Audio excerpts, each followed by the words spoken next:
Hi, Ian here from Absolute Health and Fitness. I'm just going to talk to you today about how to use MyFitnessPal, how to track your caloric intake, and how to track your protein, carbs, fats, and your fiber.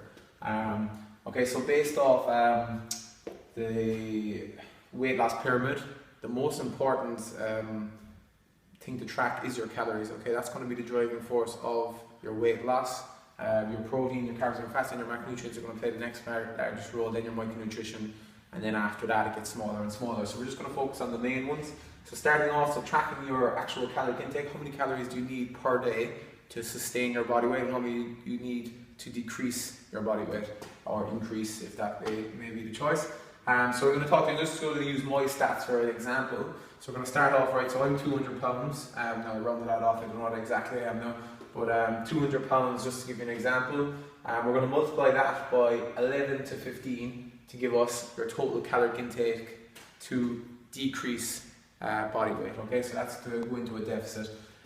So here I chose 14 because I'm very active. So the 11 to 15 represents how active you are. So 11 being someone with a sedentary job and does not do any activity. You really wouldn't want to be much more than 11 by your actual physical body weight, in pounds by the way.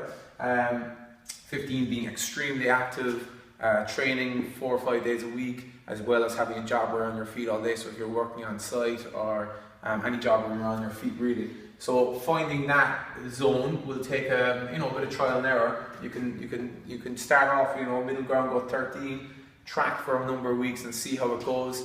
Remember, this number is just a guide. It's not going to be exactly correct, but it gives you a nice base to work from. The only way you'll know for sure if it's right is if you are accurately tracking all your calories in the MyFitnessPal, and then seeing if the scales changes, or if you're doing some measurements, circumference measurements, see if that changes, or if you're doing pinch test and that changes.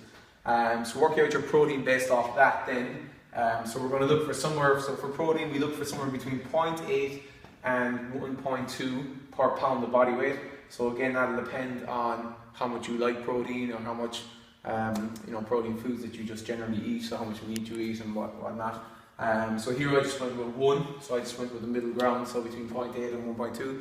So that gives us 200 grams of protein. So in the MyFitnessPal, when you're working it out, they give you an option to change, because they do give it to you, but it's not quite accurate, it's not very decent. So generally what I'd get everyone to do is just put in their own. So in the percentages you can change it to give you somewhere close to your 200 grams for protein. Then for your fat, you're going to do next. So you do need a minimal amount of fat per day. Fat is important for the health of your body.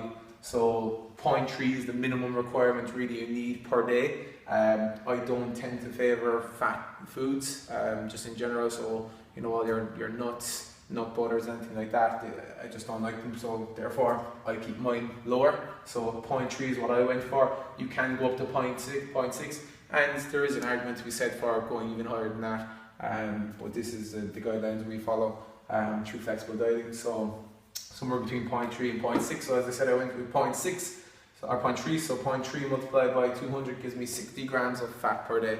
Now, if that goes slightly over, slightly under, I won't be too worried. It's not an exact figure. Again, it's just a guideline. So what you'll be left over with. So when you put your percentages into MyFitnessPal, so when you're doing it on your phone, you'll see it straight away. When you have the 200 in and the 60 in, there'll only be a certain amount remaining. That will give you your carb intake.